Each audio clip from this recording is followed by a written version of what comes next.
We are live. It is 2:13 a.m. Eastern Time. John Pollock waiting. WrestleMania Night 1. Tonight has breezed by. Wai is full of so much energy. If you are all basking in the glory of a new era of WWE, dude, Wai Ting is past it, okay? He's done with this WWE in general. The man is at the very end of his rope, and I have coaxed him into doing this post show at 2:15 in the morning. Wai, how are you? Then, now, forever, forever, forever, forever. Emphasis on forever. This has been a very long day, as all these days have been. It's been 5 years since we've done a WrestleMania weekend. It's probably gonna be 5 years before we do another one, if not 50. It's so much harder to do this job when we're trying to get from A to B, trying to navigate outside of a 70s to debatably $72,000 attendance full stadium back to our hotel to record the show like this. It just zaps the energy out of you. But you know what?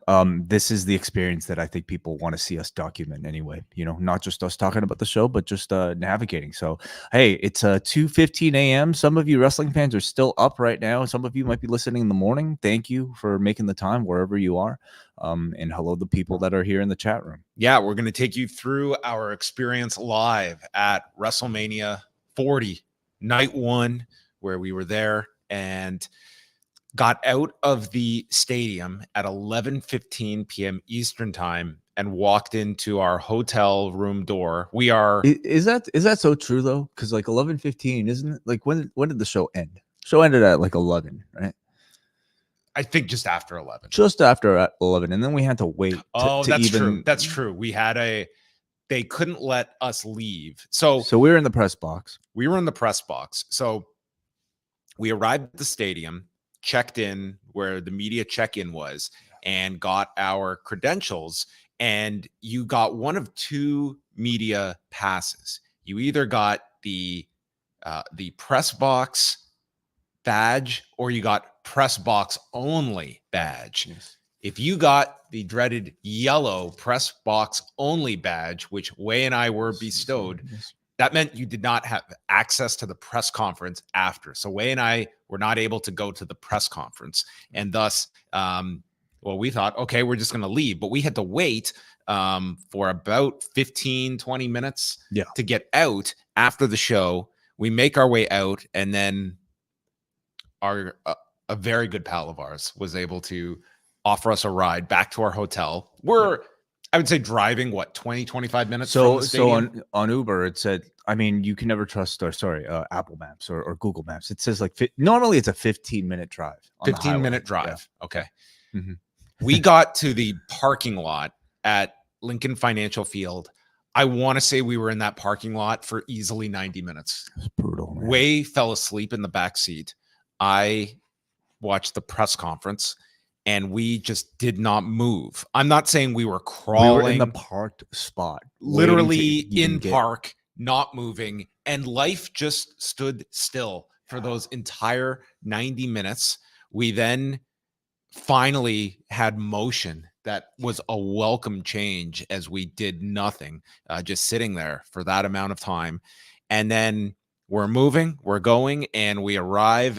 We realized the wrong address had been punched in. There are a few zeros added into the GPS. I'm not instead of 19, we got to 1900 of our very long street that we apparently are staying on. Very easy a mistake to make. It's nobody's fault. Yeah. So anyway, it was somehow this, like the silver lining, I really wanted to go to the press conference. I tried to maneuver my way into the press conference. It was not happening. And I was like, okay, well, the silver lining is we're going to get home earlier. We can do the show. And while we're still full of energy, and then this commute from hell just tacked on nearly 3 hours that I was not expecting. And the end result is Cody Rhodes and Roman Reigns are going back for night 2. I don't think Wai Ting is. No, I think my story finishes on night 1. I I think I'm done. Like, what incentive do I have, to go there and watch the show from, like, I'm essentially watching on a monitor when I'm there anyway. Why can't I do that from the comfort of my own Airbnb? Yeah, we're going to sound okay. Fleeing the city of Philadelphia. Absolutely the speed you need at 2:20 in the morning on a motorcycle. Yeah, so that is Sunday. We're going to focus on today. Wai, what was your the vibe you got of the stadium, of what you got to experience? Usually Wai is the more adventurous of the two of us and ventures out into the stadium proper. You did not have that type of access at this one, and we were pretty much confined to a enclosed media section. When you're in some of these football stadiums where it's colder climates, you're not going to have an open air situation. It's enclosed, which comes with problems because little things you take for granted, like, will there be monitors with sound? Will those monitors, if they get sound, be in sync with what's happening in front of you? Yeah. We had plenty of issues. It was manageable. It was tolerable, but where you were kind of stuck. Did you have any? So again, that's the other thing too, is I think people get the impression like, oh, you're going down to the show, you're going to sit down in the audience and all that, and it's not really the case. I mean, we're in the press box, which is high up. We're like pretty much like towards the top of the building, and there are desks prepared for people to work at. And we're enclosed behind glass, and so it's really we're essentially separated from the crowd. And so in wrestling, if you don't really hear the crowd, it's hard to really kind of judge. If you don't hear anything, it's kind of really hard to judge the quality of the show. So they had these the show on the monitors, but they, at least to start, had no sound coming from these monitors whatsoever. So we couldn't really do our job, at least ours, in trying to create the quality of the show. So that was an issue. And even for a portion, they didn't even have like the proper feed up. Like, we were getting like the in arena feed. So a good chunk of, like, the early portion, but they solved that eventually. And you know what? It was actually just kind of nice. Like, we're sitting up there. I'm essentially watching with like a really loud speaker and watching, but it was no different than watching at home. Yeah. I mean, I'm torn at the moment about going back. So whatever. Like, it's you should. You should. I don't know if I should. Why not? Man, we are in a very busy street here in Philadelphia. But anyway. Oh, we got screaming too. Oh, okay. Look at that. Okay. Honking. Wow. A lot of screaming we encountered today. Got to experience for the first time the SEPTA. The subway system. Yeah. I'm already well familiar with the SEPTA. Yeah. The very convenient system. Just I would say avoid going past midnight if you can, and even at 5:30 in the afternoon, sometimes it can be a bit. Dude was having a bad day. Right. Yeah. But maybe we've spoken enough about our trip. These were very difficult tickets to get. So in many ways, I think we were just grateful to be admitted in. What do you think about the vibe outside of the building and everything? I was a little surprised because we had to wait outside for a little bit of time. And did you notice like the draft, like the wind? Yes, I did. Yeah, it was fucking cold outside. It was pretty cold. And I thought, because so many of the people consuming WrestleMania are not in the stadium, they're at home. Yeah. I thought it would have been a nice addition to the broadcast if Michael Cole conveyed how cold it was. Well, listen, in that case, I felt like it was really necessary. And this was where I was really grateful that we were enclosed in glass, in exchange for sound, we got the protection of warmth, because I couldn't have imagined people staying out there for that long. It would not have been an enjoyable experience for that amount of hours in like that cold. Like, not to say like it wasn't snowing, but it was uncomfortable, and enough that it was a big part of the broadcast. Mm-hmm. And they made this into like a pseudo, like they were doing weather updates like every half hour. They had a little graphic. Oh, indicating, any temperatures between 52 to 50 Fahrenheit. which You had Becky Lynch performing with a fever on top of it. I mean, that had to have been a miserable experience of being sick and you're in the cold. Yeah. But we did get a question directed towards either Bianca, Jade, or Naomi, and I forget one of the three answered that you don't even really feel it because of the adrenaline, or at least in their case. So I'm sure when you're running around and being active as they are, maybe it didn't bother them as much.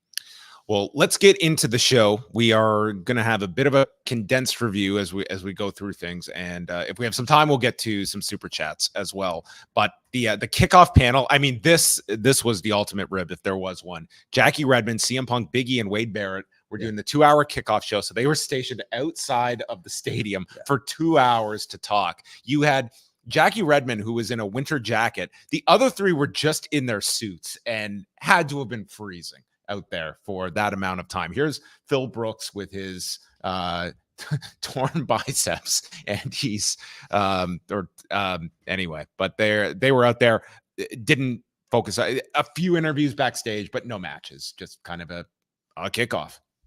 I couldn't hear a thing, so I'll take your word for it. Our announcers for the night are Michael Cole, Pat McAfee, and Corey Graves. And worth noting, there's a new signature.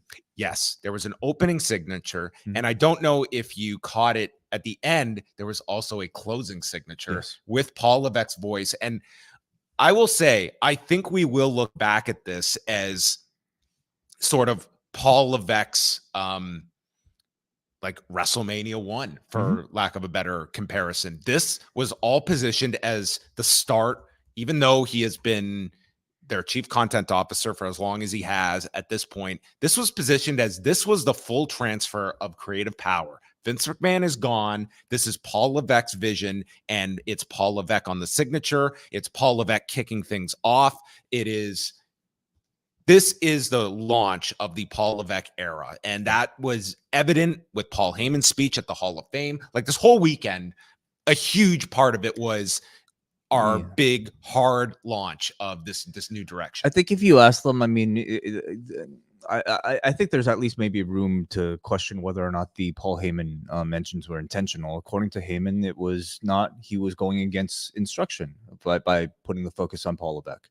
But I will say what does feel very intentional is having Paul Levesque himself be the person voicing this signature.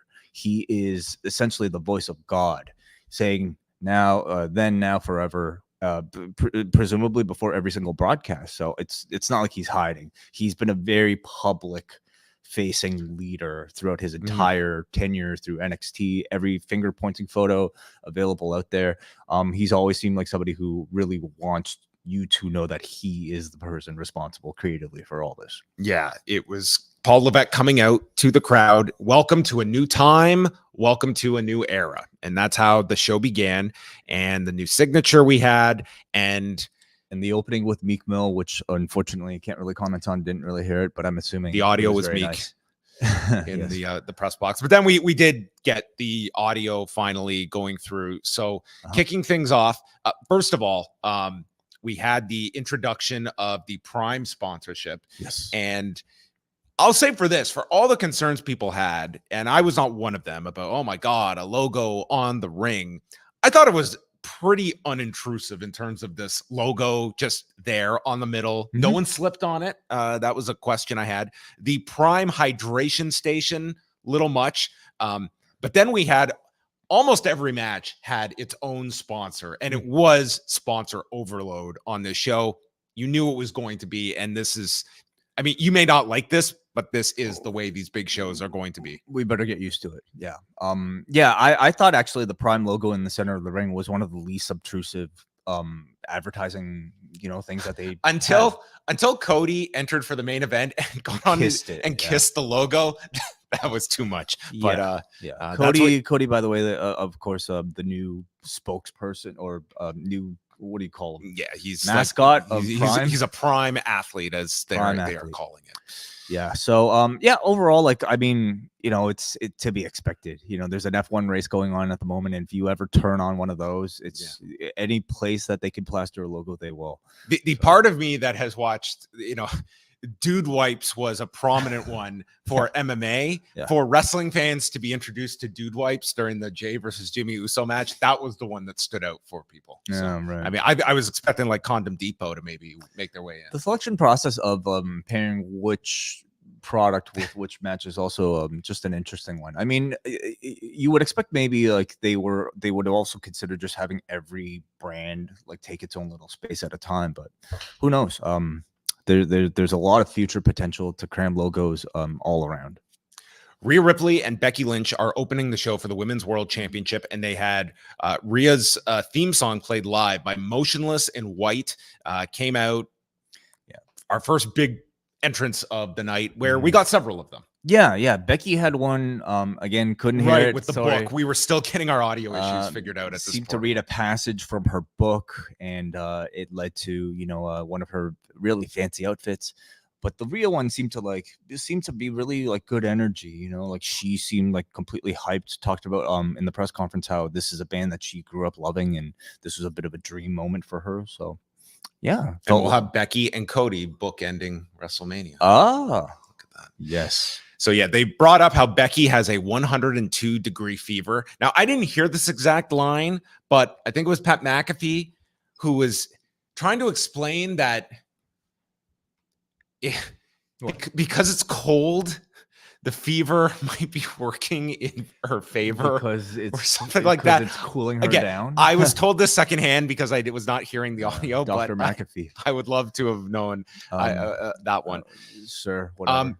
For all that was said, the crowd was exceptionally hot, especially for Rhea. I think again, we were enclosed, but it seemed to be the crowd was more significantly behind Rhea Ripley, even some boos for Becky at times. And Becky was working on the arm of Rhea, trying to go for the arm bar. This is where we're getting our weather updates, and the term chilly in Philly was utilized quite a lot throughout the night. After the disarmer was broken on the turnbuckle, Rhea got the prism lock and goes to the mat, Becky stops a riptide and hits her first manhandle slam. That was our first big near fall. And then Rhea counters and hits a riptide. And when Becky kicked out of the riptide, man, this crowd, they booed this. And Becky comes back with a superplex into the disarmer. Rhea lifts her onto her shoulders, and they flip to the floor, and Becky stays on the shoulders. Very impressive looking, and into an electric chair on the floor. They get back in. Rhea hits a frog splash for a 2 count, and then avoids a manhandle slam from the top turnbuckle and lifts up Becky, riptides her on the turnbuckle, follow-up riptide, and Rhea retains in 17 minutes and 5 seconds. I thought a pretty good match. It wasn't my match of the show, but I thought it got WrestleMania off to a very strong start. And it's evidence that Rhea Ripley is super over. It's just been a case of finding challengers that are ones that people can sink their teeth into. Becky was one of those. And I was not surprised here that they are very much into these long, lengthy title reigns. And with Rhea, they're trying to make her this, unstoppable force in the women's division. And I guess the question will be if they run this one back with Becky doubting herself and comes back, I could see them getting another pay-per-view match. I could see maybe Clash at the Castle or like one of the European shows being. Well, they're in France next month. Yeah, that's one being a potential spot for rematch. I also think that there might have been something to like using this particular moment and the particular spotlight you would get from a WrestleMania to give Rhea this really important crowning achievement type of moment, which she had in the past. I mean, she won the title last year, of course. The big moment was in Australia in February. Yeah, but this felt just like even bigger than that because maybe more eyeballs because it's WrestleMania. I think this one also signified a full year with the championship, and not just that, but a full year like sort of in the spotlight. Like she really, Becky is the most famous person in the women's division, but Rhea has been the hottest person in the division for an entire year now. And this almost felt like it was a bit of a coronation to fully confirm that this is the next person ahead of the Becky Lynch. So I thought like she looked really impressive in the match. she had like just a level, like an extra level of aggression and intensity that I guess you saw it definitely in the Australia match, because like she seemed very hyped for that one too. But like she goes in ring and she just like, it's just like emptying the gas tank, and it's a extra level of intensity that makes her actually very special to watch. This match felt like a really good sprint, and I thought it was a very satisfying opener overall. And the story we had talked about going in of how they would handle Judgment Day, she was the only Judgment Day member to win. Yes, on the night. Mm-hmm. And that segues well to the 6-pack ladder match for the undisputed tag title. So the way this is set up is that you had the Raw tag titles and the SmackDown tag titles hung separately in the ring, and it was the idea of we're likely going to split up the belts. That's what they're doing. And to precede this, we had a video from Pretty Deadly. Now this aired to anybody who didn't get the Peacock commercials, but there was a video from Pretty Deadly essentially introducing all the 6 teams. Yeah. So we had Damian Priest and Finn Balor defending against DIY, the New Day, New Catch Republic, R-Truth and The Miz, and Grayson Waller and Austin Theory. DIY came out in their Triple H and Shawn Michaels costumes. New Day was dressed as Rocky and Apollo / Consequences Creed, with a throwback there for Austin Creed. And the match begins, and we saw Bate and Dunn with these double moonsaults off a ladder to the floor, and Michael Cole starts pushing the Renaissance and of the Renaissance era, and Corey Graves just dismissed it. He's like, I've never heard this term Renaissance used so much as it has been this week. I don't think he is co-signing off this being the Renaissance era, as Cody has dubbed it. What exactly is it a Renaissance of? I don't know. Like what? I just don't know if that's I don't imagine any kids like just, hey man, remember the days of the Renaissance era? Yeah. Like I don't know if that one just rolls off the tongue. Okay. R-Truth was super popular in this match. When he was tagged in, he's doing the Cena spots, 5-knuckle shuffle, and then an AA to Balor onto a ladder in the corner. And we continued. Gargano sets up for Sweet Chin Music, hits Priest, Ciampa with a pedigree, and then DIY and Truth and Miz agree there's 2 sets of belts. Let's each climb and get them. So they did, but the ladders were tipped by Waller and Theory, allowing Waller to climb up and grab the SmackDown belts at about 7.5 minutes. So they get 1 set of titles, but the match continues until the Raw titles are distributed. So Waller is sent over the top by Dunn and Bate with a powerbomb onto a ladder that was positioned between the apron and the desk. Tables were brought out. Kingston comes off a ladder with a trust fall to everyone on the floor. There's a Birmingham hammer onto Austin Theory, and then Gargano with the one final beat, but this is to Dunn to the outside, putting him through a table on the floor, and Ciampa hitting an air raid crash off the ladder to Tyler Bate. So Truth is left alone here. He climbs when JD McDonough appears and climbs up the ladder. He's helping Balor. New Day come in to attack, and they tip the ladder, and JD takes this insane flip over the top, crashing through a table. So you had not only the Judgment Day losing here, but also JD screwing up his attempt to help them. So Priest destroys the New Day. There's a razor's edge to Kingston. Priest and Miz are on the ladder, and we get the one like really noticeable botched move here was this South of Heaven, where it looked like the ladder's leg gave out. So a new ladder gets set up, but Truth tips Damian Priest off the ladder, and an AA sends Priest to the floor. So it's R-Truth getting his revenge on Damian Priest for the last several months, and Truth is left there to climb, and this place is going wild for R-Truth as he climbs, grabs the belts at 17:21, and him and Miz hug on the ladder, and they note that this is R-Truth's first win at a WrestleMania. Yes. So we got Waller and Theory with the SmackDown belts, R-Truth and Miz with the Raw belts. Yeah, so the titles are split now, Raw and SmackDown. I thought it was a very entertaining match. I thought they managed to find a way to not have this feel too cluttered, which was going to be a concern, I think, with all 12 people. It's essentially like the way they do any sort of multi-man match. You know, they just are very good about focusing 2 people inside the ring, and everybody else is just kind of like, you know, selling on the outside. I thought there were enough satisfying stunts throughout to kind of live up to the expectations of a ladder based match. It was not maybe it didn't go overboard the way like a TLC might have. This was not necessarily just a car crash type of match. It was, they did enough to be satisfying, while I think somewhat being safe and conservative overall, although some of those spots, I guess you could debate, but they all turned out really well. I thought everybody had some spotlight here, whether it be DIY or New Catch Republic, like being just like taking some really big bumps. Waller in Theory obviously getting the win. JD McDonough I thought had a pretty notable, like memorable appearance, and he took a huge bump. But by far it was R-Truth that received the biggest reaction in this match, and the hot tag. Where did you like, where he was just like reaching out for the Miz and then came in like that, and the crowd completely like treated it like a hot tag. That was among like the more. Oh, and he did the spot too after the AA where he goes for the pinfall as well. Yes, among the most the biggest reactions of the entire match. And I really think it was a really nice moment to cap off an incredible year for R-Truth, a renaissance of a year for R-Truth's career. Renaissance Truth.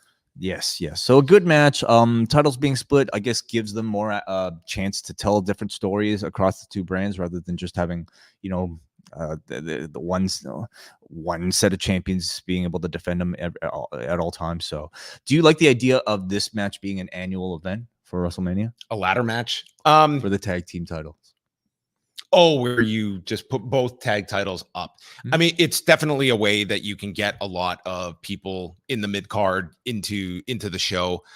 Like, it was a fine ladder match. I'm not even looking for, like, I don't want to see the crazy stunt matches. I just don't think they they do lack the same impact. Whereas this one was, I'm not going to say a safe ladder match, but I didn't watch any spots and was like concerned for a guy's like well-being afterward. And I think that's what you want to get out of these ladder matches now, is just enough that satisfies what the stipulation calls for without guys killing each other, where it's probably going to be forgotten. It's very hard to have anything, stunt worthy that's, this side of a Darby Allin that's going to have that lasting impact that people are looking for. I thought this achieved just that. Like it at no point was I necessarily like concerned for the safety of any of them, but I was like, JD might have taken like the most ambitious thing, and he was the 13th guy in this. But I was still captivated and entertained by it. I like it as an annual thing, just because I think it adds some sort of like,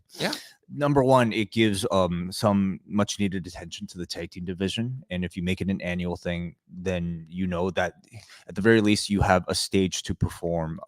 If you're a part of the tag team division, you don't even need much build for story. Number two, it kind of satisfies something that the Money in the Bank match used to provide for WrestleMania, in that it just gives you a spectacle, a guaranteed gimmick match spectacle every year. I certainly prefer it to something like an Andrade Battle Royal if you're just going to use those spots to cram, or just like the years of just multi tag team 4 ways just to cram all the teams in there. This is a much better alternative. I wonder if they would even consider doing it with the women, like if they have enough, women's tag teams in the future. Well, they don't at the moment. Jordan Burroughs was showing in the crowd, and they promoted the Olympic trials on Peacock. Rey Mysterio and Andrade against Santos Escobar, and Dominik Mysterio was next. There's a brief sort of C4 Energy Presents moment that prompted the Bray Wyatt tribute with all the cell phones. That's right. From the Sky Cam, they showed everyone putting their cell phones up. But over to this tag match, it was Minute Maid that provided us with this match. And Rey Mysterio had some great Philadelphia Eagles gear made for this show. Andrade early on hits a spinning elbow that lands. Rey did this double high cross with Andrade. He's on the shoulders of Andrade, and they both come off the turnbuckle. They're in an electric chair position, and they both jump while in the electric chair position, which is very impressive. What could have gone wrong? Obviously nothing. Nothing. It went off well. Cole is Cole at one point just like dismissed a point that Graves had made. He's like, you're going to make a big deal out of Carlito's reaction last night, like I'm seeing on the internet, to Dragon Lee being taken out of this match. So it's like they're almost calling the people that are reading into the Carlito thing. Rey then goes into a code red, tags Andrade. Andrade like looked good in this match, like flipping to a babyface, like worked well, had a lot of moments to shine here. Elektra gets on the apron and is yanked down by Zelina Vega, and then Vega goes for a moonsault off the turnbuckle and came up short on Elektra.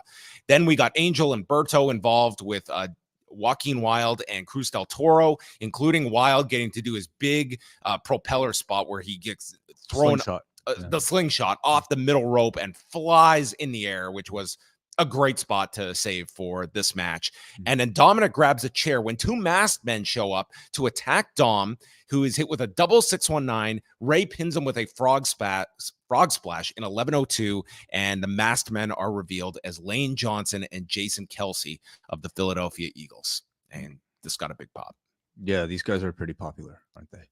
Yes. So yes. Nice cameo that you had here, and this was their role on the show. And yeah, no angle of any sort, but this was the angle, you know. I mean, the angle was this, yeah, but in relation to like Carlito or anything of that. But I feel like this is going to be a program that does continue with all the stuff that has been introduced, and whether it's like Dominik having some group of his own that comes out of this, there's probably more to be had here. Very much so. Yeah, I thought it was a good match.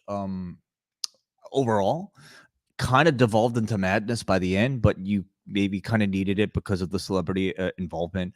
I thought getting the rest of the LWO and Legado involved was good. I didn't love the fact that like it was the finish though.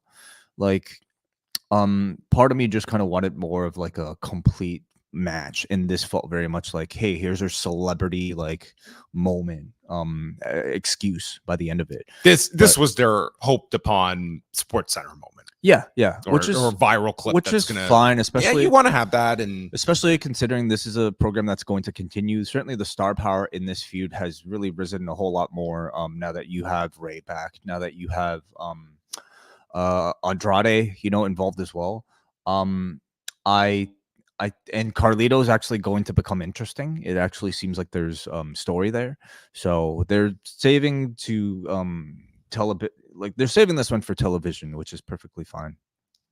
Then it was time for the Dude Wipes brother versus brother match between Jey and Jimmy Uso. As I said many times, I was waiting for the video package. They did not disappoint. They had this phenomenal video package. Did you see this? Yeah, I saw it. Yeah. Really great. And then we had it was great because like so that was one of the things that I think I really stood out to me about this show, is just maybe the difference in video package ideas that we might not always see from the WWE. This was one where you had Jimmy and Jey both like back to back, and they're almost like talking out of universe. It was like them being in the same room together back to back, talking about their own lives, giving out their real names, and talking about their history, being born together and coming up together, and then at some point splitting. It was just a very unique way of telling a professional wrestling recap. It was. I thought that this package, it was great. It just leaned on just, hey, their whole history, showing various photos, the family members, Jimmy being 9 minutes older than his brother. And then we had, as introduced by Samantha Irvin, the greatest rapper ever, Lil Wayne. And he came out, and I mean, he had promoted he was going to be doing like his new song. Yeah. It was, we kind of just got, introduction and into Jay's theme. But I mean, crowd was into this entrance. They were going nuts for it. It was quite the visual of all the fans with their arms going up in the stadium setting. And we had throughout the night shots of different fans in places. They showed in London, in Germany, various places around the world. Jimmy takes control at the beginning, and both are trading super kicks. And then Jey is drilling him in the corner. I'm your twin brother. And Jimmy gets on his knees, and Jey pulls up. He won't pull the trigger with the final super kick, and Jimmy's apologizing. He offers his hand, and Jey lifts him up, and he's holding Jimmy, and it's just a plot. And Jimmy super kicks his brother and goes for the Uso splash, but it's a near fall. Jey kicks out, and it's Jey coming back just with a spear and his own Uso splash, and wins it in 11 minutes and 8 seconds. And I thought like the presentation around this was really good. The intro, I love the intro.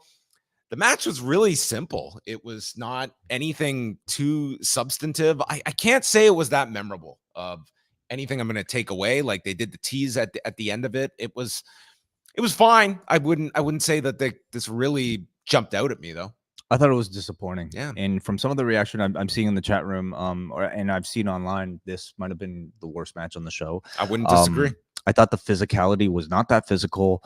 It just felt all of a sudden it's like we're going to the home stretch here, and it was so. I have a suspicion that maybe a lot of the matches on this particular show were cut for time because of the main event.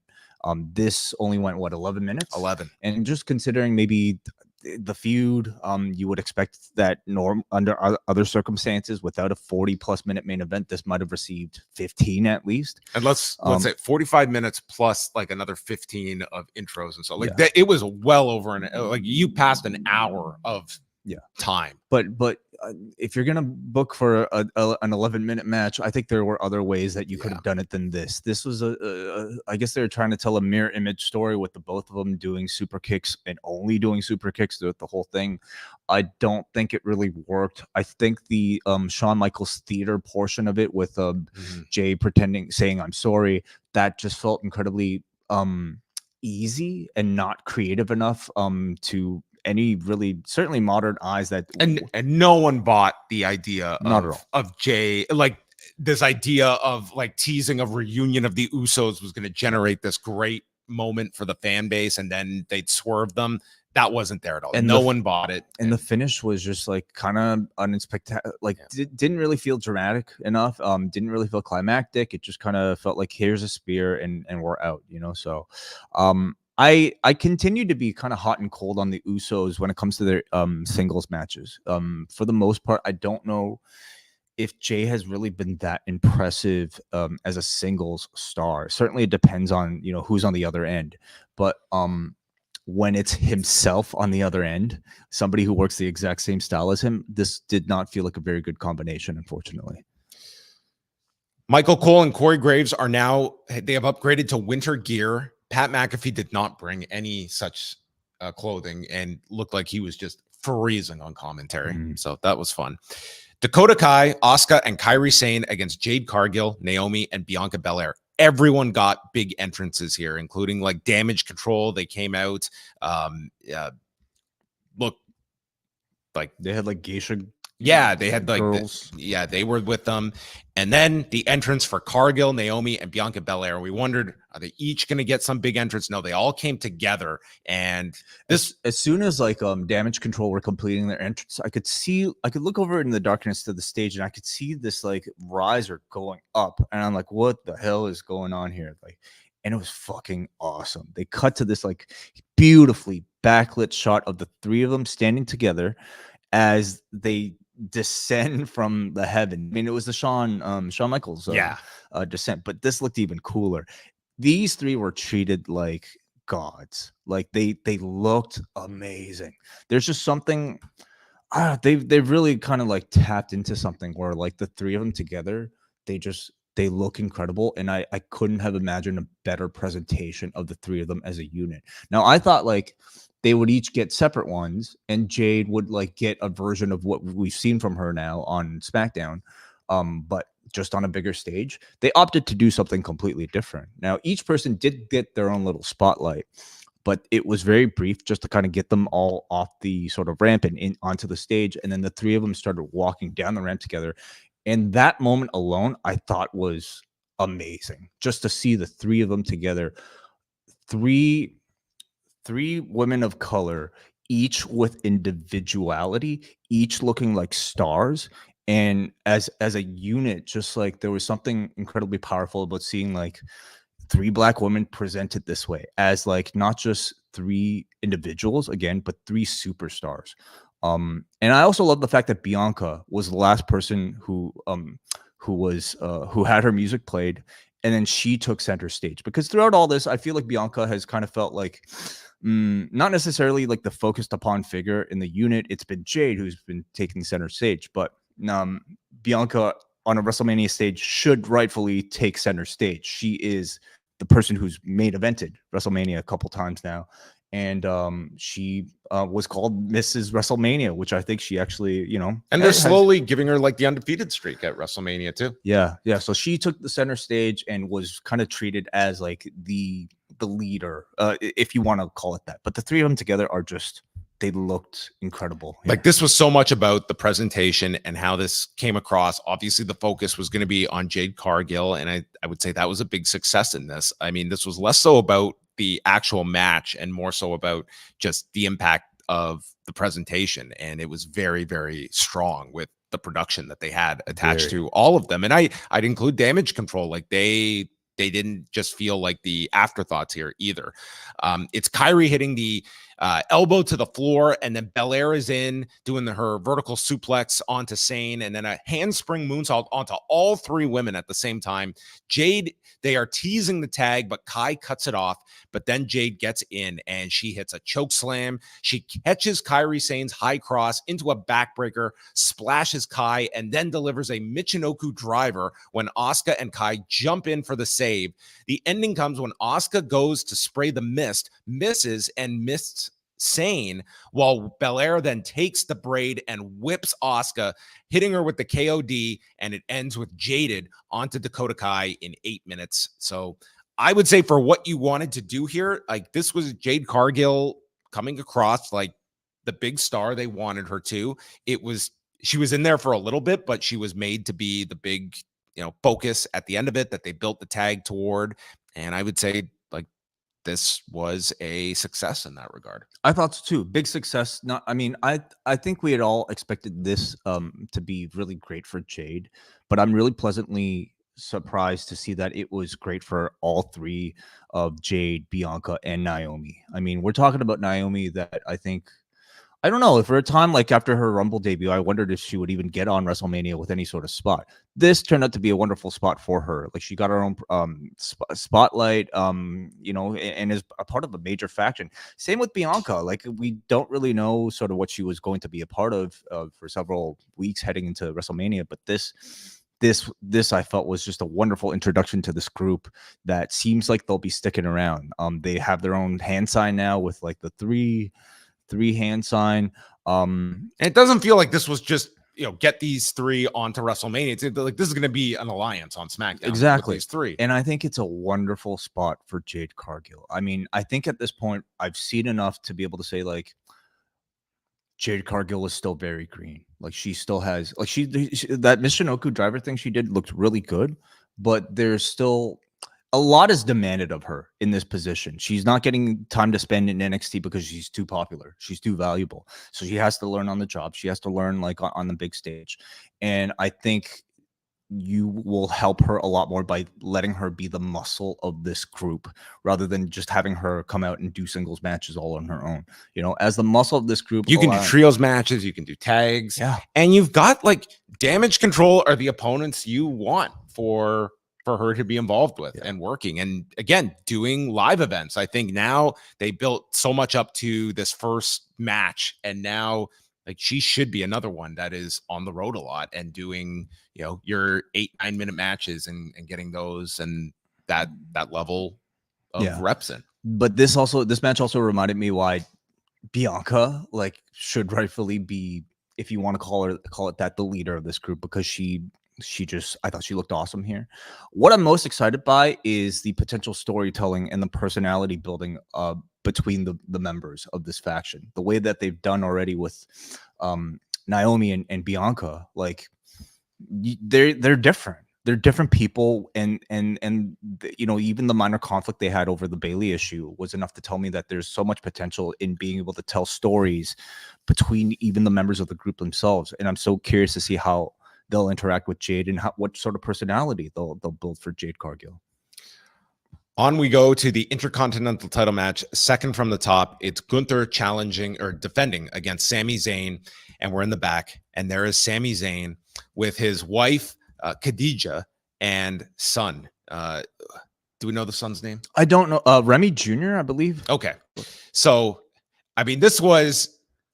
If you're not focusing on the story, I mean, this was a lot like this was exceptionally like over the top, but it's so work for the moment because it's Sami Zayn, and he's hugging his wife and child and telling his wife to keep their son back. I don't want him to see this. And it kind of ties into the whole story with Chad Gable and like him losing in front of his daughter. And it's still like that moment. He's still got that doubt, even going into this big match, of keeping his son in the back and not wanting his son to see him.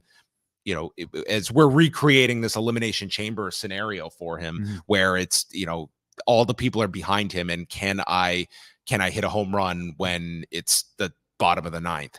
So there are a few things. I felt like this was maybe a bit of a way to counter all the Chad Gable sort of momentum that's been built up, because Sami, we know from Booker T, has kind of lamented on like the reaction he received when he beat Chad Gable for this title shot, because so many people want to see Chad Gable win. And maybe it's because we see exactly what Chad Gable is fighting for in the form of his daughter that's crying. This almost felt like an attempt to remind everybody, Sami Zayn has a kid too, so he should feel bad for him just as much. Beyond that, this was also another long shot. Just so one take steady cam shot that we followed from the back all the way to the front. I love this. One of the coolest entrances, just so simple. We've seen them do it on Raw. Turns out that was almost just a trial run so that they could do it at WrestleMania, and to take the entire audience from the back as we go through the various interactions. He runs into Chad Gable, who tells him, I'm staying in the back, and Zayn is kind of like, after all this, you're not coming out with me. And he said that you've got this on your own. You always did. And does add, don't forget you owe me a favor on top of that for training him. And so we follow Sami through the ramp. He goes to the gorilla position, and there waiting for him at gorilla is Kevin Owens, who just rallies him with one final pep talk. Really cool moment. And then you will just watch Sami walk. I love this whole scene as they just set up at this point, it was like, for all like I wanted to say about, man, I wish they could have had a bit more time to establish this with Gable. Fact is, when they got to this moment, this felt like a huge match. Yeah. This felt like one of the biggest matches of either night of WrestleMania. You could argue it's like the number 3 match in terms of just overall interest. Considering the fact that this was originally rumored to be Brock Lesnar versus Gunther, and they didn't really. You don't think they could have done this exact same thing with Sami and Brock switching? I wonder what Sami would have had if not for all that. But they've done such a great job of building this story over the past month alone, that I think it says a lot about just Gunther, and it says a lot about Sami Zayn and Chad Gable, about how good performers and the people that are responsible for writing all of this. But I love that long shot. Like, it's one thing to have a cool looking shot. It's another to be able to use it to tell story and to create, I guess, a level of like relatability, because that's what I thought it did for you. It took you from the perspective of Sami Zayn, like any fighter really, like prior to them going out onto the main stage. You got to see the nervousness behind the scenes of them like talking to their loved ones, talking to their colleagues, and you follow them as they go through the nerves of walking through that long tunnel in front of that crowd. It was like a great sort of representation of just the nerves that a performer might go through before entering a big stage. Yeah, I was worried Sami Zayn was like going to break his hand on something. Like he was in the zone as you were following him. It was a really cool shot that they had. Yeah. I would love to know how fast Sami Zayn's wife made it from this backstage scene to the front row. Well, she might have did her own, dash. I bet she got out of the parking lot a lot quicker. Maybe. I hope so. She was amazing in this role in the front row, and the taunting that Gunther was delivering, and then she's coming back later and be like, it's over for you. Yeah, it was like some great stuff from her that they had, and it wasn't like too much either. But Gunther is in charge first. He's being very dominant. Zayn is trying to come back, and it just is lit up with chops. So Zayn starts throwing wildly, and one of them catches Gunther, and he's stunned by it. So he sees his opening and tries for a haluva kick and runs right into a rear naked choke. Then gets out of that, blue thunder bomb, back into a rear naked choke, and he's fighting to the rope.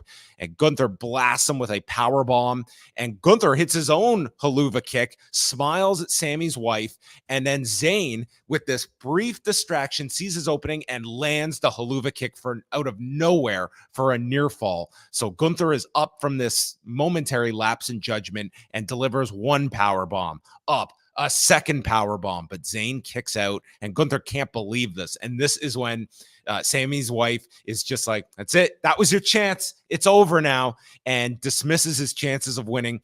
Gunther starts attacking, stomping him. This is full Ivan Drago mode where if he dies, he dies. Yes. And he hits another power bomb. Michael Cole is screaming at the referee to stop the match if Sami can't defend himself.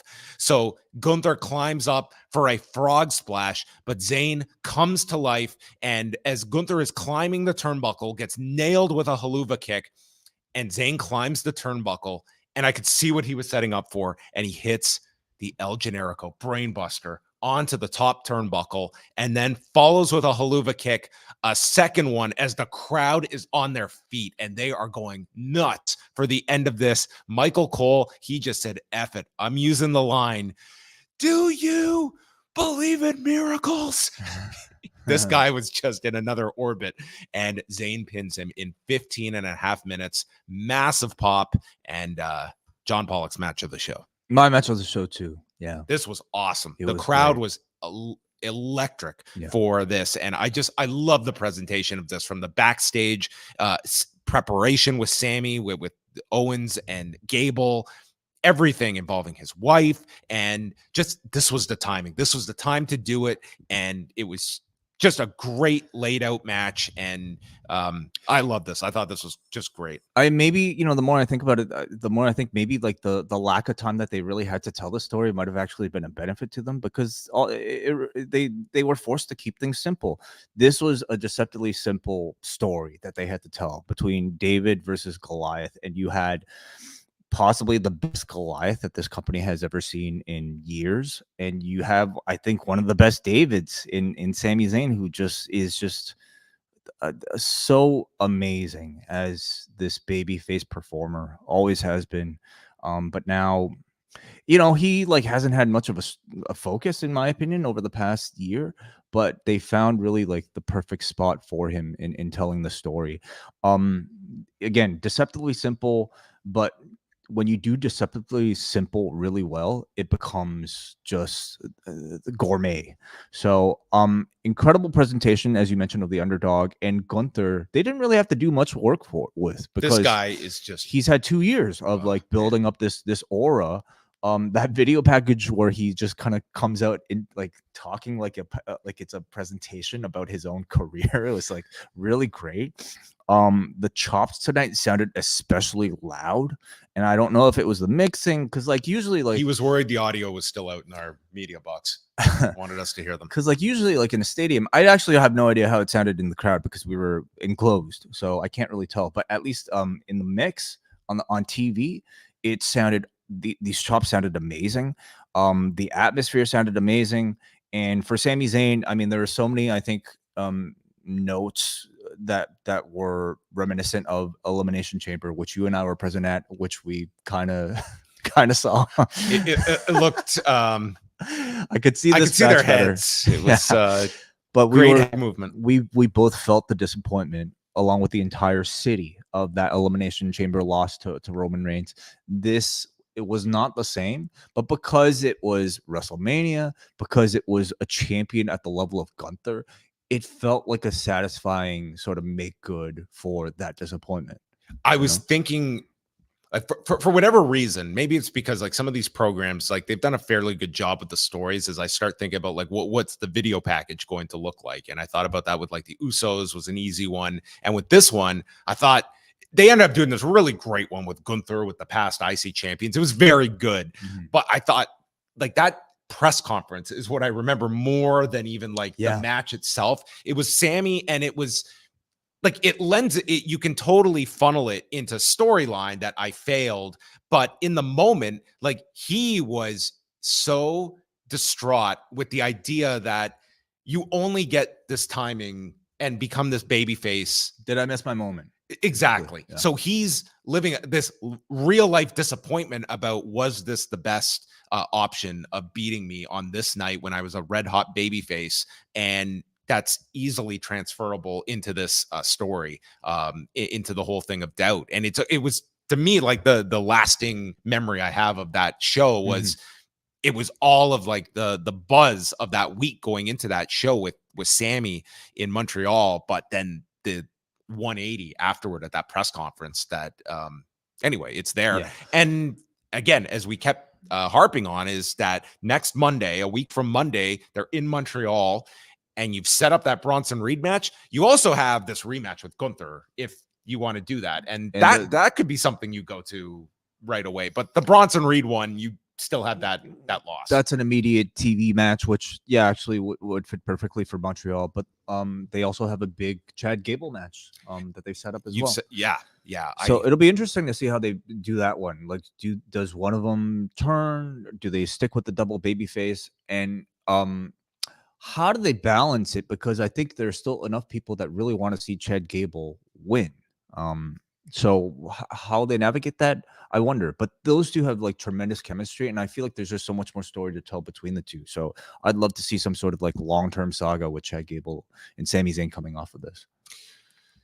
Adam Pearce and Nick Aldis announced in the ring. The announced attendance 72,543. The last WrestleTix count was 68,412. So, and that's not the final count from WrestleTix. So, I mean, a far cry from some of the like 10 to 15,000 exaggerations. Right, but there is a difference between WrestleTix tracking the ticket sales and the number of people that are in attendance, which is what WWE are reportedly, I guess, or what they claim. Yeah. It is worth noting, Paul Levesque, while not giving a gate figure, did state this was a gate record. So that would mean above $17.3 million. And they're going to break that record again tomorrow night as well. So that WrestleMania 32 number is going to be number 3 by the end of this weekend. So very impressive that they broke their all-time gate record twice this weekend. Yeah. And that's takes us to the main event with Roman Reigns and The Rock against Cody Rhodes and Seth Rollins, better known as the American Shield. American Home Shield. That's right. Yeah. Yes. So it was, I want to say it was approaching 10 o'clock as they were teeing up the main event. And I'm saying the way, I think we'll be out of here by 11. I think that's a realistic possibility. I even took out my app and booked an Uber for 11:25 p.m. It's like, no problem. There's no way that's going to be out of. We'll get out of here. We'll like have time to like, grab a bite and then we'll get into our car. Sure. Even after 17 minutes of entrances, I still am looking at, okay, it's 10:20. We are going to be out of here by 11. And then they decided to have the second longest match in the history of WrestleMania and went 45 minutes. Was not on my expectations for Dwayne Johnson's first match in 11 years. I mean, should we really be that surprised at this point? Like, this is Dwayne, okay? We know he's loving this. He's clearly having a great time. And this is him on the biggest stage possible. He's going to take as much time as he needs. Listen, for his involvement here, I mean, this guy was not doing 630s. I mean, he did like a 12-week training camp and he didn't blow up. He was there for all of his spots. Like, he was equal contributor in this match, and he had the unbelievable presence that he's always going to bring to these. And beginning with his entrance here as a version 10. Yes. Dwayne Johnson. V10.0. Yes. As I joked, I guess that makes Mark Kerr version 11. I suppose so. Yeah, in some form. Yeah. Sure. Which form was Moana? Oh, that was 6.3. 6.3. Yeah. And the Tooth Fairy? Tooth Fairy. Oh, that was version -2. Maybe a beta, copy. Yes. So he comes out. He's got his People's Championship that was given to him by Lonnie Ali from the Hall of Fame. And I'm sure we'll do you think this will be on sale at some point in the not too distant future? Positive it's already up there right now. And he came through a Brahma bull of fire. Oh, so cool. Yeah. They had this wonderful shot of like, from the distance, so that, before the reveal of the bull shape, you only saw The Rock from a distance. It looked like he was like walking through flames. It looked so badass. I remember that Skydome Raw being right at the right at the entrance. That was where I was seated at the corner. So when the Brood came up, like I'm right there as the flames are. Dude, I can't tell you how hot it was. Oh, sure. And he's going through this, and he's wearing pants and stuff. But well, let's also remember this is 50 degrees Fahrenheit. You're right. It was fairly cold, so he did have that working for him. But man, there is an extra. It's super hot, these flames. But nonetheless, super entrance for The Rock, and he is following Rollins and Cody, who had they're standard entrances, but I mean, it's 4 superstar entrances for the main event of the show. But tonight was about The Rock. It was like everybody's going to be wrestling again tomorrow. Tonight was our first time seeing Dwayne Johnson wrestling a match in how long? 10? Well, if you throw out the Eric Rowan match, 2013. Yeah. So it starts off, and The Rock is tagged in around the 6-7 minute mark, and he's interacting with Rollins. The crowd is chanting loudly for Cody, and The Rock starts threatening to fire referee Chad Patton if he counts him out. So pretty much for the rest of the match, that was their explanation for doing like a bloodline rules match. There's no rules, because if the ref calls anything, he's fired. Yeah. Didn't stop him from counting when the baby faces were going for pins, but that was allowed. This is one of those things where, like, when you really think about it hard enough, it just, you got to shut your brain off and just like, they still adhered to tags. Like, why wouldn't you just, get the ref to fast count? Why wouldn't you just appoint your referee if you're, so in charge of everything? But I also didn't know this was in the board of directors guidelines either, that they had this kind of power. You don't think, who are the other board members? I think if Manjit Singh had known about this, he might have stayed on the board. Manjit Singh could really threaten the People's Championship, I think. Yeah. But I think the idea was to show what an out of control Dwayne Johnson with complete power can do, and it's to give a preview of the type of nonsense that will take place tomorrow, which of course would warrant help in the form of other people with Cody. So Rock, after introducing a trash can, he's using that on Rollins. Reigns then chop blocks Rollins from the floor, so they start working on his knee. They wrap it around the post, and then later would go after the back by throwing him into the steps. So Seth Rollins is just falling apart here, and that's part of the story here. That even they'll lose the match, but Seth is going into this match with Drew destroyed, and Drew stating, "You should be focusing on me." And now you've hurt yourself by going into this main event and now have to defend the title the next day. So Rock hits a low blow to Rollins right in front of Patton and applies the sharpshooter, but Cody comes in, slaps Rock to break the sharpshooter, and they start to take over. And Cody hits a Cody cutter to Reigns, and then a disaster kick is caught with a Superman punch in midair. Now, when you look at the match time here, I do feel they needed some time to start building things up, and they certainly hit a part where now you're getting into all the big stuff, and the crowd was with it, and they totally cared how this match ended. But I was falling asleep, dude. There was a lot. This was too long of a match. Like the first half of this, it was very slow, very plodding. Well, you're talking like this late into the show. I was looking having at trouble. that Uber and wondering, man, are we gonna make it? It weighs like, no, dude, we're not. We are talking about Dwayne Johnson, and really like a Roman Reigns, who even like just wrestling his style is more of a slower paced wrestler, and a 50-something-year-old Dwayne Johnson isn't going to make this match any faster when they're in control. So like when they had the heat, it really was not interesting. It was not boring. Typically, like I think Rock might be able to, even Roman might be able to get by with a lot more taunting. I didn't think there was anything enough there to make me, to captivate me through like the very slow paced activity. It was boring. Yeah. There were some really cool counters, especially from Cody, like the spear that he just leaps over for a sunset flip. There was like a double springboard into a Cody cutter. And then after Cody hits the crossroads, onto Reigns after a stomp. That was our first major near fall where The Rock yanks the referee out and then applies the guillotine to Cody, and he's holding on to it. Reigns is holding down Cody's leg for more pressure, but Rollins stomps Reigns to break it up, and Rock grabs his belt and he starts yelling at Mama Rhodes, and Rhodes is yelling back at Rock. She was great here. She is screaming. She's yelling bullshit. Oh, it was great. Matt, you laid out an awesome idea of, Rock giving her the belt, all Cody's blood on it. And then the next night, Cody can give the belt, the world belt, to her.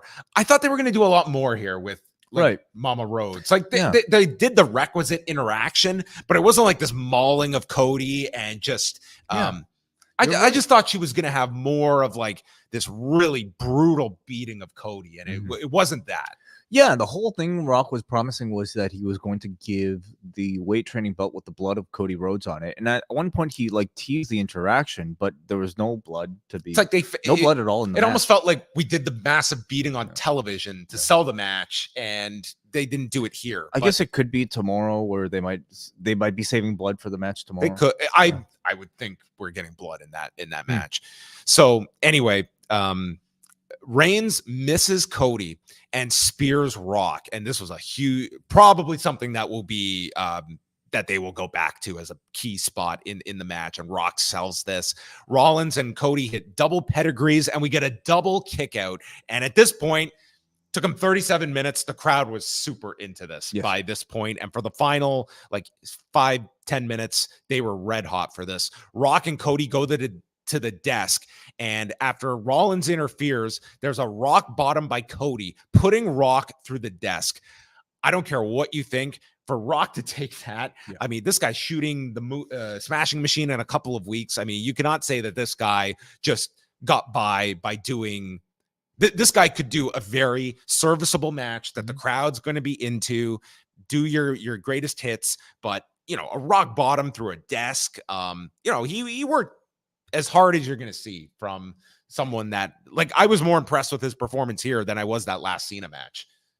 You mean the Rock versus I would say both he got injured in. They're very different types of matches, though. That one's a singles match where he has to do all the heavy lifting. This one, he could just he did half the match and then gave you a big spot, which I think was necessary for a main event at WrestleMania. So Rock's put through the desk. Reigns spears Rollins through the barricade. That's the end of Rollins. And Cody grabs Reigns, hits him with back-to-back crossroads, but then Rock has a kendo stick as he comes back. There's a spear by Reigns, but Rock wants the tag. So he comes in and hits the rock bottom and puts the 1 in the air. Not an L. He puts the 1 in the air. Yeah, so there's really nothing to that else. Yeah, everyone wanted to read into that.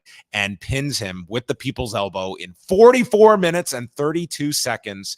And Wai astutely caught. They did the exact same shot of Cody seated in the seat in the ring, dejected, with Roman Reigns in the background, out of focus, holding up the belt. Really nice tie-in to last year's closing image, and sets up the Bloodline rules for tomorrow night. And we just had the fireworks and pyro as Reigns and Rock held up their equally prestigious championships in the air and ended the show. So I listen, they got to that fever pitch, but man, this was a long main event. It was long, and it really, I mean, they really could have shaved quite a bit of time. It's really hard to justify 45 minutes, even for a WrestleMania main event. Yes, I understand, with the Rock match, I expected a lot of pausing, standing around, and just whatever, simmering in the moment. But at some point, you need that, interesting activity to carry us through a match. And I would say a good half of this match was pretty dull, for a WrestleMania match. But by the end, I thought The Rock did enough here to make the match work. I thought all the moves that he still knows how to do, or at least is capable of doing, still look good. He didn't attempt anything that he couldn't do convincingly. The moments that he had with Mama Rhodes, I thought were some of the most fun of the entire match. I wish I could have seen more of it, especially during some of the early portions. There was definitely drag, but by the time the baby faces started their comebacks, and Cody and Seth as a tag team introduced all those double team spots, the really great time run where like Cody goes for the top rope Cody cutter, Seth blind tags, and then immediately follows with the splash. Cody and was Seth awesome. were great together. Like they were another counter that could have come across so hokey, but I thought it worked really well. Was the first people's elbow tease, and Cody pops up, and as Rock is coming off the rope, Cody is cutter. hit with the Cody cutter, and they timed that really well. Very cool. Yeah, the double pedigree was lovely as well, and it almost like might call to attention Paul. Well, no, Paul Levesque. Like, do you think we'll ever see him like get involved in any sort of physicality? Ever? I don't throw out the idea of him doing something physical. Yeah, I wonder. Because if Cody is going to assemble the Avengers, you know, and they did tease something early on with Triple H and Rock. And haven't really gone back to that since the press conference. Yeah, but yeah, I thought it was a good substantial main event and served also as a prelude to what's to come on night 2 really well. You had, this was essentially Infinity War, you know, with the villain winning. This is the Empire Strikes Back, the villain winning. The heroes are down for the count, and what are we going to do to save the world tomorrow night? Yeah, and I think that's what a lot of people are looking at, is that closing, scene, and who comes to help out Cody. One thing I would say, I think my predictions were pretty close, but one that I definitely did not call right was like the Jimmy Jey outcome. I thought of two things. I picked like Jimmy winning and they take out Jey. I could have also seen Jey wins and then they do an angle after for the big attack. Mm-hmm. They didn't do any kind of like attack, and maybe they saved that for tomorrow, but Jey, you would think as of now, gets involved in the main event or something. But I like the idea of all of Cody's backup is gone and who's come to his aid. I really like that idea for the main event, and maybe we'll see something like that throughout the show. They might just save both he and Seth for just kind of, teases of people that are going to come to save, but ultimately get taken out by who knows who, right? So we're also no Solo involved in any of the shenanigans tonight as well. I guess maybe we should also mention Jacob Fatu being pulled last minute from Joey Janela's spring break clusterfuck, and that's at least led to some discussion and rumor that might be out there. Yeah, I mean, you have the speculation out there about like a Jacob Fatu, a Tama Tonga as well, and I mean, you could certainly look at like those would be prime candidates to look at of like popping up on a Raw. Yeah, on Raw Monday. I would say more so for like some of those names, rather than main event of WrestleMania. Yeah. So there you go. That was WrestleMania. A good show. I'm not going to put this above. It wasn't better than like night 1 of last year. No, I wouldn't say that. I don't even know if it was better than night 2. Like Sami versus Gunther was really good. I don't know if it was like so good that I would like, call this like a must, like one of the great WrestleMania nights. It really wasn't to me. Like, no, I wouldn't go that high. I really enjoyed Gunther and Sami Zayn. It was definitely my match of the show. Bianca and Rhea Becky and Rhea had a really, really strong match as well. But yeah, I would like, if I was going like thumbs in the middle is kind of where I'm at on this show. Yeah, for me though, like so much of my enjoyment is the spectacle of WrestleMania and seeing the stage, seeing like the special entrances and the video packages. And so I was for the most part captivated through the entire show, with the exception of the early portion of that main event where I was just like very tired and it wasn't very exciting wrestling. But because of like there were no like Gunther versus Sheamus versus like Drew like levels of matches on the show, which I think would have really carried this one. WrestleMania to me though is just, it's always fun because of the crowd and because of the spectacle. So like I would say it was a good show, but not one of the better WrestleManias in recent years. So there you go. That concludes our thoughts on WrestleMania. The press conference afterwards, you caught the first two, which were Rhea Ripley and then Jade Cargill, Naomi, and Bianca Belair. Anything notable from those two? Honestly, not so much. I mean, it was Rhea kind of talking about how special it was for her to have the band, and then got into a bit of in-character stuff, talking about maybe the disappointment of the Judgment Day losing. But I wouldn't to my recollection, say that there was anything that newsworthy from her portion. I think Bianca, Jade, and Naomi spoke about just what representation means. So I really think they're going to be keeping them together as a unit for that very important fact. And seemingly treating the three of them as a tandem. Yeah. Reigns came out with Paul Heyman, and the beginning, it was just painful of like all the in-character stuff. He like kicked some reporter out. He was demanding reporters acknowledge him, and when one did not acknowledge him, he was demanding that they get kicked out of the. Yeah, I was just like, anyway, it turned around. He then kind of like, I think, got the vibe, and it was asked a very serious question, because at one point Pat McAfee had stated on the broadcast that he is actively battling leukemia, which is something he's always technically battling. And he explained that, like, I will deal with this for my entire life. It's not as though he's going through any specific struggle at the moment. It's an ongoing issue for him. He's taking medication for it, which he did say on that WWE Legends biography. So it just kind of re-entered the public consciousness. But yeah, this is CML. Yes, CML. CML, which like he will always live with, and he'll always have to manage, is all he's saying. Yeah, and just talk more about the run and the ideas behind the character when he was taking that time off during the pandemic. Yeah, and it was, I would say those were some of the key things for Reigns. And then they had Dwayne Johnson come out. Johnson was great in terms of like the amount he was revealing just about this character, the preparation he put into it.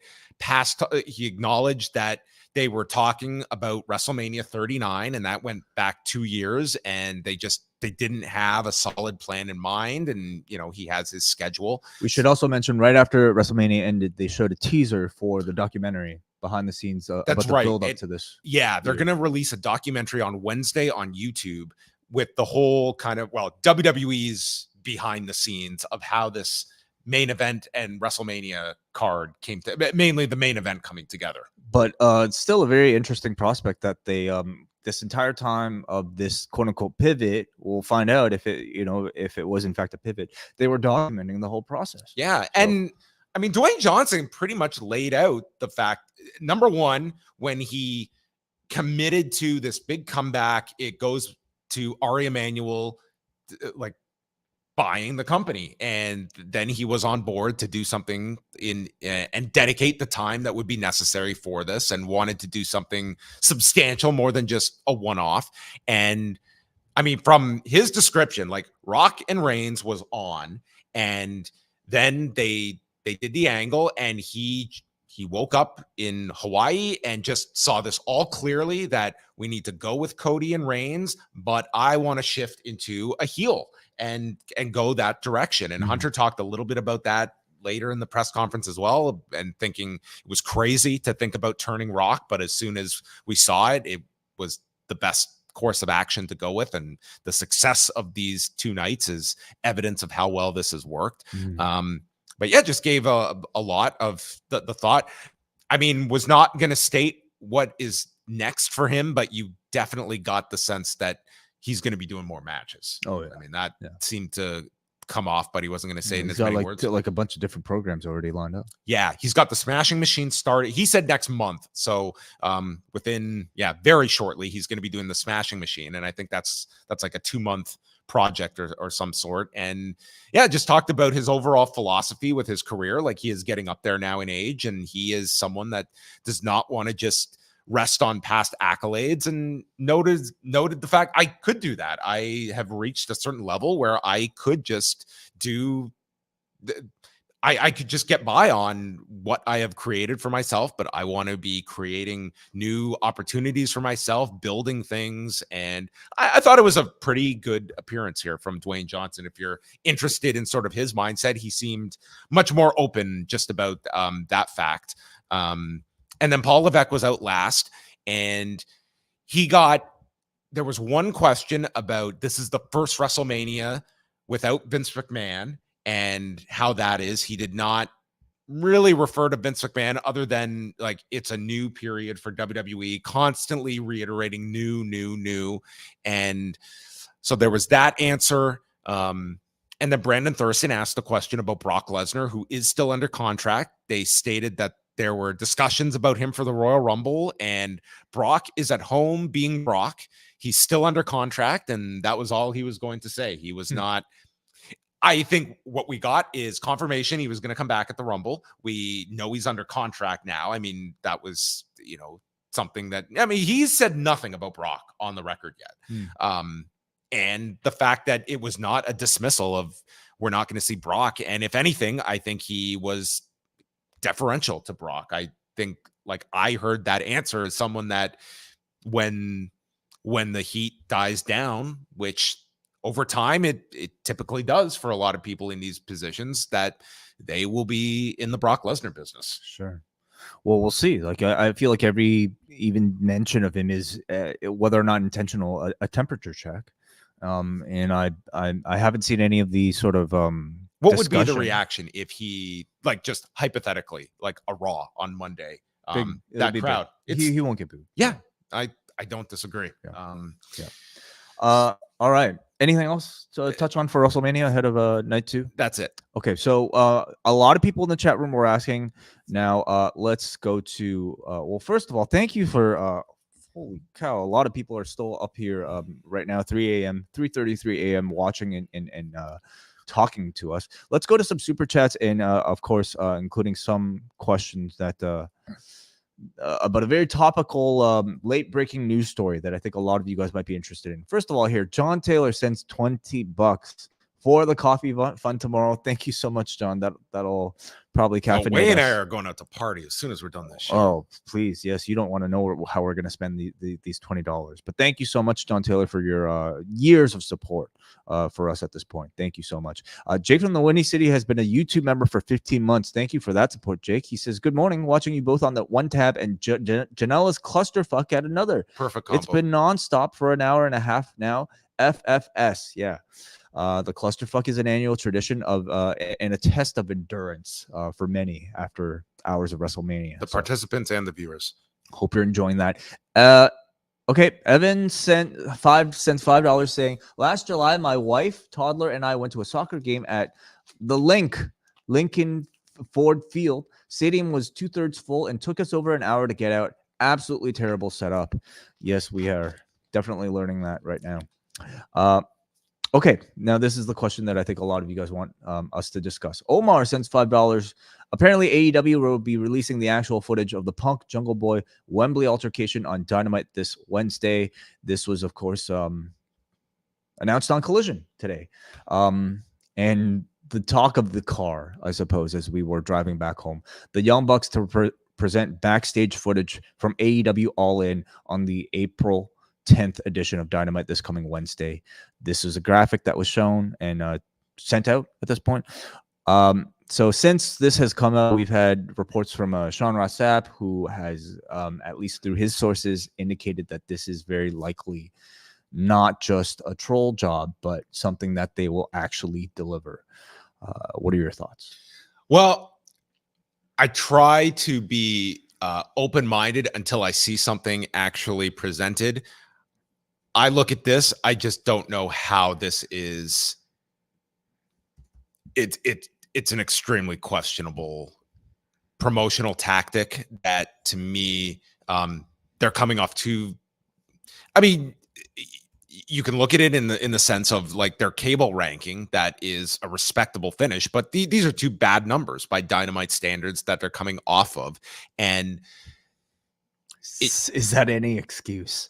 Like to, I mean, yeah, I don't know. If you're just like, is this anything more than the total definition of hot-shotting something that to spike a number for a week? Yeah. That to me is this never-ending cloud that is CM Punk over this company that, he does this interview and it's back into full view. And now you can look at last week as AEW were the bystanders as Punk does this interview and you're trashed in the process. And your collateral damage because Punk did the interview you knew he was going to do at some point. This is, you are actively courting this now, and this is however they want to view it as. I just feel it is now you are putting, it's like I'm watching AEW and you're telling me CM Punk is still the main character of our show, but he's not part of our show anymore. He's part of the other company, and we just cannot get away from this guy. And one of the first things I thought of was Adam Copeland's speech at the beginning of Wednesday, and how you would feel the next week we're doing this that just feels like such a desperate tactic for attention that at best you'll pivot this to a FTR match in the tag title tournament. And like what for, like, we're going to air footage of CM Punk and Jack Perry, like two people that we are not, one who is gone from our company and the other who is not even on our programming at the moment. I don't know. I feel this. Yeah, this feels very WCW. They could have let me just kind of put it out there that they could have just a great idea of how they could blend something like this into storyline.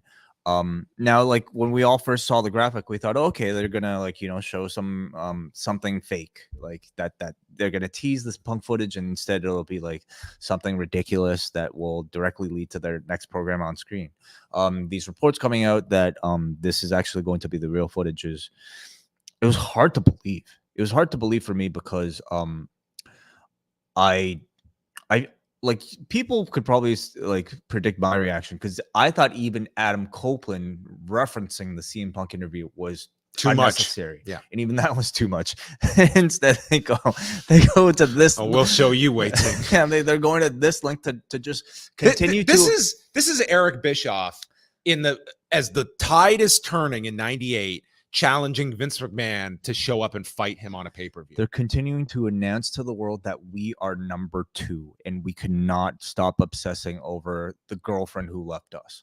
You know, it's sad, even as a promotional tactic. Even if they have the most brilliant storyline idea, the fact that they're even using like this, something like this to try to garner interest on Wednesday, it feels really cheap to me. Yes, I know they're heels. Yes, I know they're just kind of these sort of cheesy executive types, but I just I think this is extremely questionable, just even as a PR move alone for AEW to rely on. Yeah, I think it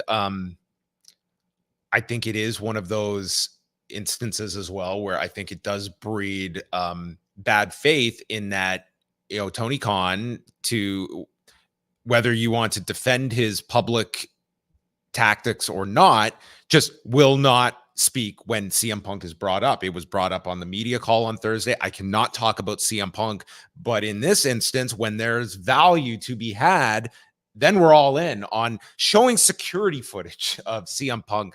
I don't know. I will watch it on Wednesday and give my honest assessment that night when we do the review. But we could love it. We could be coming out on here on Wednesday and be like, that was brilliant. Yeah, it was the best thing I've ever seen. As I'm like, you know, just in my head, how is this portrayed brilliantly? I'm not coming up with too many scenarios in mind. So it does feel like a really just low-hanging fruit tactic of something that, okay, we can pop a number for a week out of this, hopefully. Like, would that be stunning if like this does not even like garner the kind of spike that you would think? Like, that would be concerning. I mean, I would suggest like focusing on building your characters. Like, this is an ultimate hot shot. Like, if this does a number, great. It's like you're gonna do a week's number, and then what? Do you have more footage to show the next week? It's it's a very strange promotional tactic. So more on that on Wednesday. Let's continue here with some of these super chats. We go to Eric, who sent $5 just to support. Thank you very much for that, Eric. Unless you might have sent a sticker, which unfortunately I can't see within StreamYard, but thank you for that support. Jake from the Windy City sends $2 to say Cheaton is the most over worker of the weekend. I will definitely say one of the standout performers. That Cheaton versus Dan the Dad match was definitely one. Watch it. I heard quite a bit of buzz about, and I'm very familiar with Cheaton just from like I think being a viral sensation in Japan, and I didn't expect this sort of crossover to professional wrestling, but I I mean, I watched it once by myself and then once kind of in the background with you, and I actually thoroughly enjoyed it. Same with Dan the Dad, who I thought was a lot of fun as well. Last one here, super chat comes to us from Allison. I actually have no idea what you're asking about, so I can't even really maybe put it, give you an answer or even choose to read it because it just makes no sense. Yeah. So, but thank you for the support. Otherwise. Okay. Last thing, let's just quickly go over the matches for night 2, and then we're going to sign off. Roman Reigns and Cody Rhodes, Bloodline Rules for the Undisputed Championship. Io Sky against Bayley for the Women's Championship. Yeah, let's go through this order of the graphics, so if you don't mind. Okay. Just so, because so by the way, Dave leaked a match order several days ago, and it actually turned out to be the match order. So there's a good chance this is actually the match order for tomorrow as well. Starting things off here with Seth Rollins versus Drew McIntyre. Then we've got the Pride, Bobby Lashley and the Street Profits taking on the Prophecy, the Final Testament. Oh, whatever.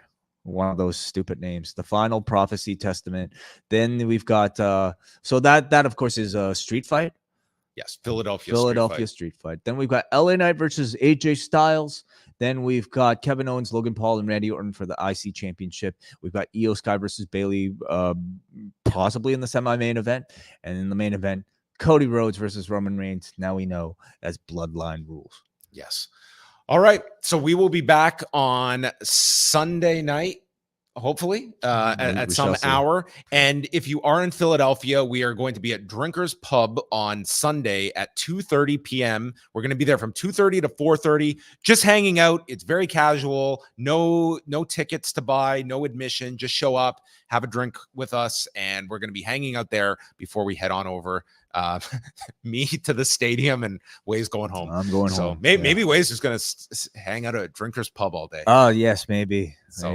Come hang out with us. We hope to see you there. And a big thank you to anyone that has said hello while we've been in Philadelphia. We have run into so many listeners, and thanks very much, whether you are fans, rappers that have congregated to find Wai Ting. Yeah, no, it's been wonderful. Just even in the limited interactions we've had just with a bunch of different wrestling fans, some of them recognizing us and otherwise just being really friendly and cool. You know, this is our one chance out of the entire year where we get to meet listeners from all around the world. Yeah, so that's been a great part of this trip. And again, a thank you to all the help we've had on the site. Andrew Thompson working super hard all throughout WrestleMania. Jack went on, John Kleinchester, John Pine, and the bonus shows that we have had up at postwrestlingcafe.com, which is the way if you want to support Post Wrestling, it allows us to do coverage like this in person. We've had show reviews from WH Park, Rich Fan, John Cena. We've had myself and Wai. We've had a fucking horror story about WH and Rich Fan's escape from the worst hotel in the world, which is really the highlight of their Stardom review. I mean, as much as I want to hear their takes on Stardom, I also want to hear about their trip itself. Yes. So, and Brandon Davey will have a Stand and Deliver review, which we got to watch Stand and Deliver as well. I didn't, but you did. Well, I watched the show, but they will have that coming your way on Sunday. But that's it for us. Thanks for everyone for staying up super late for us as it's nearly 4 a.m. The night is just starting. I'm going to sleep. Good night.